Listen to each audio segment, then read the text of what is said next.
No way. No way. I want to see the receipts.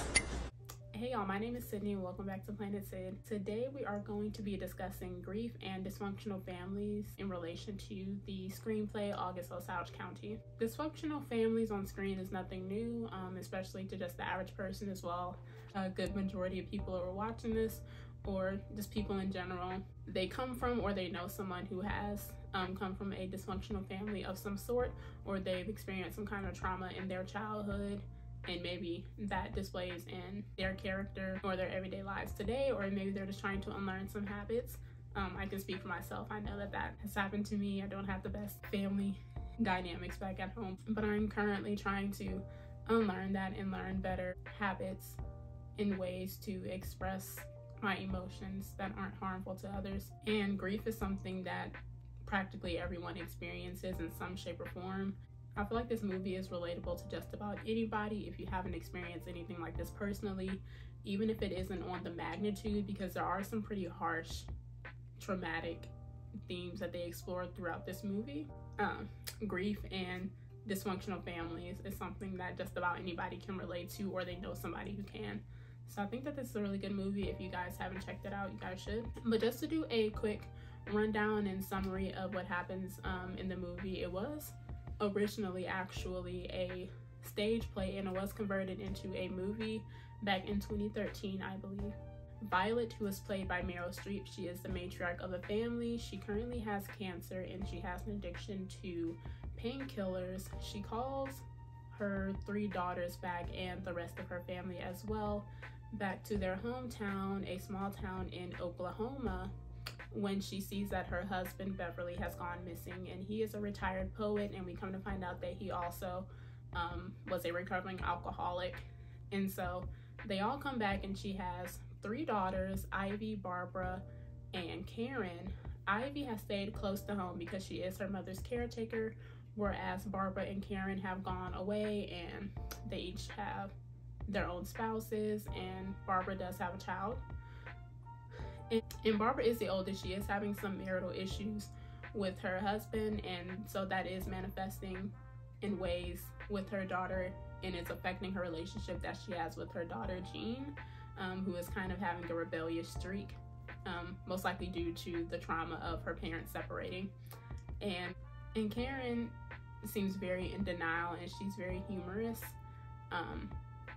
And she brings her fiance, soon-to-be husband, Steve, who is kind of a creep, back with her as well. And then Ivy, of course, she's very quiet and docile in comparison to her other siblings. And she's just a caretaker of her mom. We don't really know much about her love life until later. And then also she invites back her sister, Maddie Faye, which is their aunt, and her husband, Charles, and their son, little Charles. So they all come back, and then eventually they do find out that he isn't missing. He actually, unfortunately, committed suicide. And so that is a lot to unpack within its own, and they all have interesting dynamics with each other in general, because the mother, she is a drug addict, and she isn't the nicest person to be around. She's very emotionally violent and abusive. On a regular day, she isn't the nicest person to be around, and it's been years since they've all been together, so there are a lot of family secrets and suppressed emotion that haven't been addressed that are going to bubble onto the surface with this recent tragedy. I think this movie does a good job at taking a look at the different dynamics that play into a dysfunctional family, because in one way or another, there's like that main person, in this case it'll be Violet, who kind of perpetuates and ignites a lot of the drama and traumatic experiences on a daily basis. Everybody else surrounding her, especially her daughters, in some way or another are enabling her or are displaying similar traits in a different way. That's just a little brief summary. And so in all dysfunctional families, everybody does play a role in the dysfunction and how they all contribute to it in some way. So in this movie, it's no different. In this case, the main parent would be the addict as well, which is Violet, who is played by Meryl Streep. She's not the nicest person. Again, she has a addiction to painkillers, so she is very unpredictable when you're around her. So a lot of people, when they are around her, they walk on eggshells, and she's just not the nicest person to anyone. So that's her role in just about every scenario. And then we have Barbara, who is played by Julia Roberts. She is the hero in this family dynamic. Out of her other two siblings, she is the only one who would be bold enough to even clap back at Violet, because a lot of times Violet is just dead wrong and disrespectful. So a lot of times she would be the one to even dare say something back to her. She would be considered the responsible one in some forms, and she would be the one who's calling the shot. But Ivy is the caretaker, which that is her role literally as well, because she does take care of her sick mother. She is the only one who stayed in that small town. Barbara ended up moving away to Colorado, and Karen, who is the mascot in this family, she ended up moving to Miami. And I say that Karen is the mascot because throughout the movie and the first half of the screen time that she gets, she seems as like a very jolly person and kind of in denial, because even when she comes back, you're coming back and you realize that you lost her father, but there just seems to be a level of depth that she isn't willing to explore. So she'd rather just keep it light and talk about her wedding planning that she's doing with her boyfriend, who isn't the best person in general. Steve is kind of a creep. He ends up, throughout the movie, we see that he tries to hit on Barbara's daughter, which is her niece, who is 14, by the way. And Steve he looks like he's well into his 40s, so he's just very creepy. And then he ends up giving her niece, Jean, who is Barbara's daughter, drugs, like smoking weed with her in general. So overall, he's just not a good guy. And you see that in many instances throughout the movie. And I think what's so interesting about Karen in general is that you can see many times throughout the movie as well that she really wants her mother's attention, acceptance, and affection. And Violet is well aware of this, but she plays on everybody's insecurity so she can stay in control. So she doesn't give her any acceptance. She barely even acknowledges her or Steve, even when she finds out that she is engaged and when her daughter invites her to their wedding, but she doesn't even acknowledge her. And I think the interesting thing about Barbara as well, being the hero, is that usually the hero, especially since she is the eldest daughter, she very much plays into the idea that she needs to appear to have everything together. And what I mean by that is that she is currently, midst of all this, she is actually having some marital issues with her husband, Bill. He ended up having some infidelity and cheating on her with a younger woman.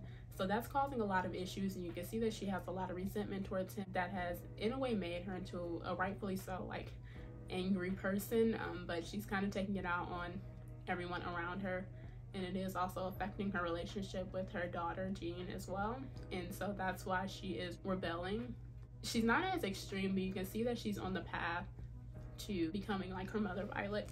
And then the last role that I want to explore is the scapegoat, which would be by little Charles, who is played by Benedict Cumberbatch. I don't know how to say his name. By him. He's a scapegoat in this family, and even though he isn't a sibling, well, he is still a part of that generation. He is Maddie Faye's only son, and everybody treats him like he's the family idiot. He's never really employed. He seems like a kind guy though, but they really unload on him. And it's mostly his own mother and Violet. They just aren't very nice to him, unprovoked. And the only person that really goes out of their way to defend him would be Ivy. And we come to find out that him and Ivy are in a relationship, and that's her cousin. But later in the movie, we find out that they're not cousins.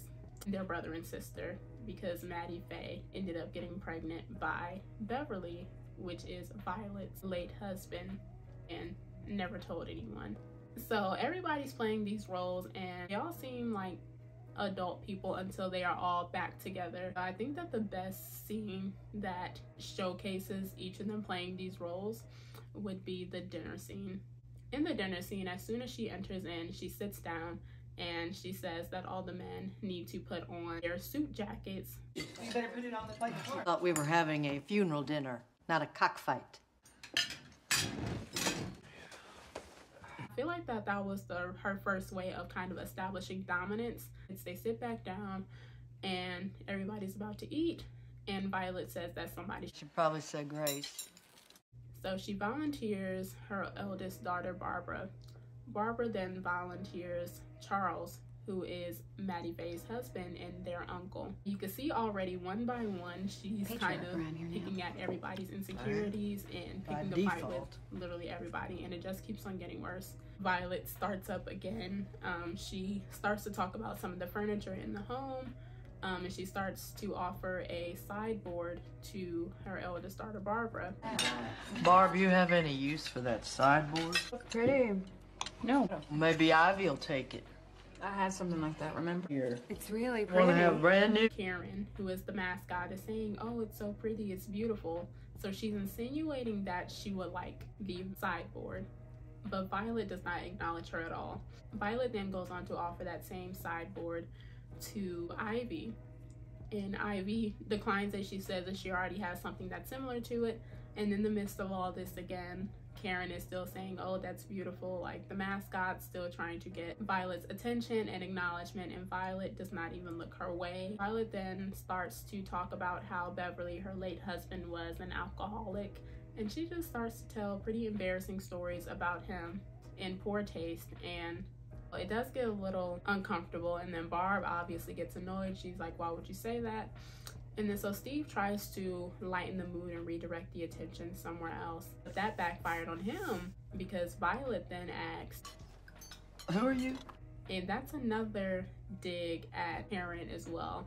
For some reason, she just rejects Karen because she already met Steve earlier at the funeral. My fiance, Steve. You met him at the church. We're getting married on New Year's in Miami. Love it if you can make it. Really see that happening, do you? So things get awkward again, but nobody's really addressing anything. People start to make jokes about how Jean, who is Barbara's daughter, is a vegetarian, and then eventually that escalates because Barbara joins in, but Jean doesn't like that. They're already in a pretty sensitive spot with their relationship, and so then they start arguing back and forth. And in the midst of that, Violet takes it upon herself to scold her granddaughter Jean. And then Violet goes on to say that we had some money for you girls in his will, but leave everything to me. Okay? Okay? Yeah, okay. Okay. Barbara takes a dig at Violet by saying that it's no need to fight over the furniture when they can just have it all when she's dead. It is getting a little bit testy, I guess. Violet just takes it up one notch, and then Barb meets her there, and then Violet just takes it up another notch. So up until this point, they're all in a way enabling her and playing their roles, because everybody's just trying to keep the peace and redirect the attention to somewhere else, even though she gets more disrespectful the longer the dinner goes on. After Barbara's remark about having everything after Violet is dead, she then takes it a step further and offers that same sideboard that she previously offered to Barbara and Ivy to Barbara's husband, Bill. Bill, where are you living now? You want this old sideboard? You and Barbara separated, right? Nobody slips anything by me. The thing that I noticed specifically with Violet is she plays on everybody's insecurities. So Violet then goes on to say the one-liner that nobody slips anything by me, which is important because, like she said, nothing gets by her. Like, she does pick up on everything, something that Violet genuinely believes. The older that you get, you're just ugly. She also does say this as well to her other daughter, Ivy, who is the more docile one and her caretaker, when she asks about her dating life, because she did reveal that she is dating somebody, but she never said who. And of course, again, Karen tries to lighten the mood.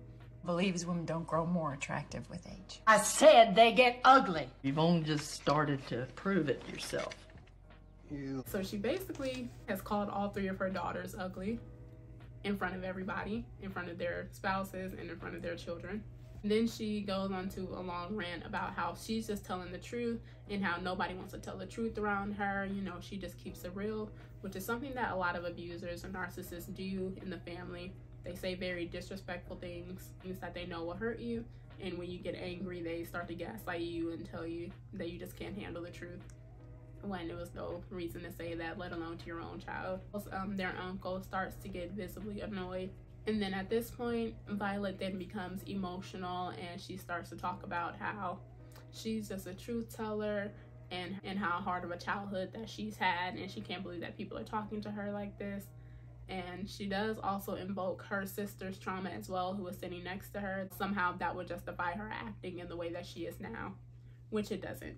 Throughout this whole spiel that she's giving, she's just playing victim and avoiding any accountability on her end, which is very normal for her. It's nothing new. First in our families to graduate high school. What do you do? Who are you? It's just time some truth's told around here. She made it very clear that she was not satisfied with how they turned out and how they are essentially nobodies. And so in the midst of this, little Charles, which is Maddie Faye and Charles' son, he then jumps up. Oh, lovely. I got the truth to tell. It speaks.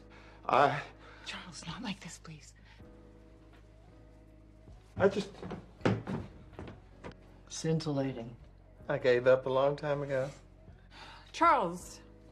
His name is Charles. She's always had a feeling for the underdog. Just don't be mean to me right now. She had already saw something and she had already peeped that there was something going on between Ivy and Charles. But Charles is their cousin, so that would make that incestuous. Just in that small interaction, of course, since nothing slips by Violet, she did pick that up. After little Charles leaves, he says that he forgot to set his clock or something. Maddie Faye, which is his mother, begins to insinuate that he's not smart. Violet joins in as well, and it seems like that's the running joke in their family, that little Charles just isn't smart in general, which isn't true, but he's a scapegoat and just all find a reason to make fun of him. It seems that the only people that go out of their way to defend him would be Ivy, because they're dating, and his own father, Uncle Charles. Violet then just continues on her rant about how she's a truth teller and that she likes painkillers and that she likes taking her drugs. And at this point, she's just antagonizing everybody around her, every single person at the table. And so eventually she jumps up and she's just flailing around, and she's obviously high. And then Barbara jumps up as well and tries to take the pills from her, and then they get into a little wrestling match. You see these little blue babies? House! This is my house! I am running things now! Barbara makes it very clear that she's the one in charge now. Throughout that scene, you can see that Violet just hopped from one person to the next and kind of dug in on each person's insecurity.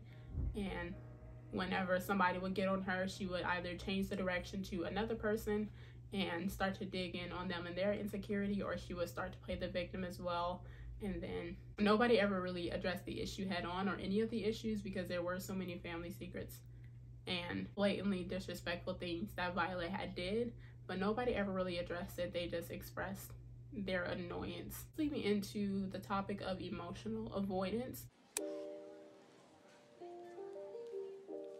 Nobody ever addresses their emotions head on in this film in general. One example that I would say is whenever Barbara first gets in town to her mother, Violet does express how sad and disappointed that she is that she rushed home to see what was going on with her father when he went missing, but she never even came home whenever she found out that Violet had cancer, which is hurtful, of course. But I did also notice that throughout this scene, Barbara does feel guilty due to her decision to not come see her mother, most likely due to just her mother being very toxic to be around. You can see that she's having some kind of inner turmoil, especially when her mother confronts her. And throughout the scene, you can see that you're not looking at their faces dead on. The camera only gets the side of each of their faces. And whenever Violet is having this emotional, vulnerable moment with her, Barbara doesn't even look directly at her. And the camera doesn't get a direct face shot of either one of them either. So I thought that was interesting, because it was just they just weren't willing to go there emotionally, which is very common in a lot of dysfunctional families. It is a lot easier to suppress those emotions. It is. Another example that I can see of this is there's a car scene where it's just Barbara and Violet in the car. I want you to know you're not alone. I want to help. I don't need your help. I know how this goes. Don't worry about me. I'll manage. Barbara's trying to have a emotional and vulnerable moment with her mother. Violet is doing the same thing that Barbara was doing to her in the bathroom. She's not looking at her directly. You don't get an actual shot where they're both actually looking at each other. Instead of actually dealing with those emotions and expressing them and maybe having a vulnerable moment with her daughter, which could eventually help them grow and have a closer or better relationship, she suppresses those feelings and she denies them. You can see that she wipes away a tear at the end, but she won't even let it completely fall. Throughout this movie, it's just a lot of suppression. And we also learn later on that Maddie Faye ended up having a entanglement with Beverly, who is her sister's late husband, that makes little Charles their brother. Maddie Faye only tells Barbara, her niece, who is the eldest daughter and who is the hero, quote unquote. She gives the responsibility of somehow stopping them and stopping any budding romance to Barbara. And in another scene later in the movie, you can see that this is the first scene where all three of the sisters are actually sitting down and having an actual conversation. Barbara and Karen, in a way, kind of confront Ivy, saying that, you know, like, that's your cousin. Are you guys really, is there really a thing going on between you guys? And Ivy does confirm that there is something going on between them. And she says that she plans on moving away to New York City with him. They're trying to talk her out of it, saying, you know, like, there's so many other people in this world. And, you know, like, that's your cousin. And what if you want to have kids? Ivy basically says that she can't have kids anyways because she had a hysterectomy from cervical cancer, which obviously shocks Barbara and Karen because they had no idea. And this just goes to show how emotionally and physically distant, of course, all three of the sisters are, and just it permeates throughout the rest of the family. Barbara then goes on to ask, how come you didn't tell us? Like, we're your sisters. Why didn't we know that you had cancer and that you got a hysterectomy? And Ivy counters that and says, well, just like I don't know how you and your husband are separated. And another main example that I could think of where Violet is talking to her daughter Barbara, and she's basically insinuates that she knew Beverly would commit suicide. And she says that because she made sure to empty out the safety deposit box, and he did leave a note, even though it wasn't unlike him to disappear for a few days, because he did used to do that whenever he was an alcoholic.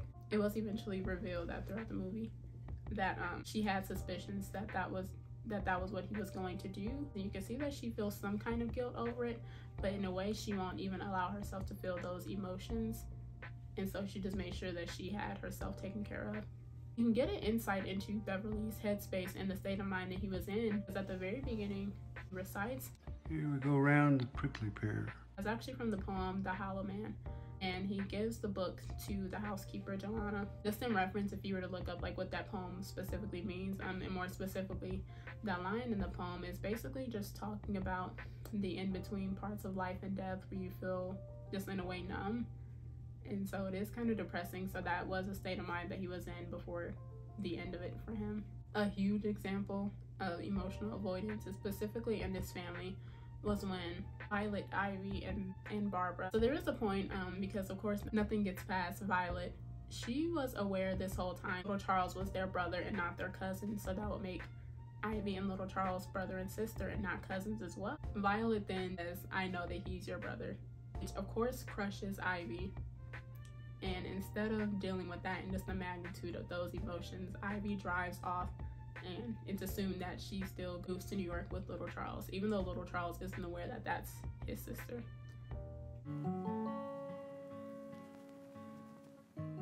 Generational trauma can be passed down, like literally genetically. Different types and levels of trauma, it can be kind of embedded into your DNA. And so that is one way that it can be passed down to your children. Just learned behaviors. Obviously with Barb, you can see towards the end how more alike she is her mother than she would like to admit. So with all of that, there is passing down and relaying of generational trauma.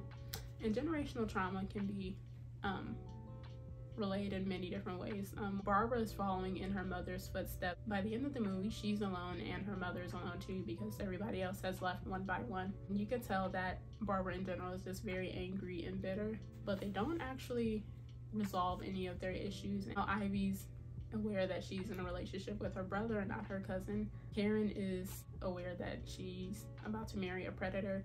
Barbara still has a fractured relationship with her daughter. Even though these secrets have been stirred up and revealed, they haven't necessarily been addressed, so they're all leaving with even more trauma and suppression than they came there with.